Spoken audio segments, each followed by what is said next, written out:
Chào các bạn nha.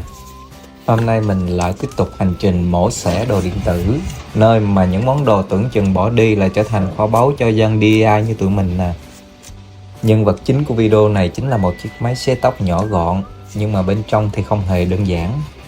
Nhiều người thì dùng nó mỗi ngày, nhưng mà rất ít ai biết trong này có cả một bộ máy phát gió mini và lò sưởi tí hon hoạt động cùng một lúc. Và đó chính là cái lý do khiến mình phải mở nó ra xem cho bằng được.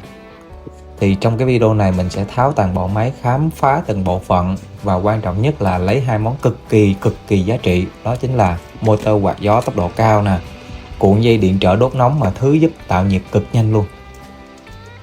Những cái linh kiện này mình sẽ tái chế để chế tạo một cái dụng cụ đốt nóng thổi gió cho video sau. Thì cái dự án này hứa hẹn sẽ rất là thú vị, vì mình sẽ biến những cái món linh kiện cũ này thành đồ hữu ích theo phong cách là DIY, đơn giản, rẻ tiền và hiệu quả. Còn video hôm nay chủ yếu để anh em cùng mình mổ bụng chiếc máy xem bên trong nó bố trí ra sao, hoạt động thế nào, và tại sao lại có thể vừa thổi mạnh vừa nóng nhanh đến vậy. Thì mình tin là nhiều bạn sẽ bất ngờ khi thấy cấu tạo của nó đó. Nếu bạn thích những cái nội dung mà tháo, khám phá, tận dụng linh kiện như thế này thì nhớ bấm đăng ký kênh của mình nha, để không bỏ lỡ những video chế tạo ở tập sau. Thì càng về sau mình sẽ càng mở nhiều món độc lạ hơn nữa, đảm bảo xem là mê. Cảm ơn các bạn ạ. Đăng ký follow kênh mình nhé.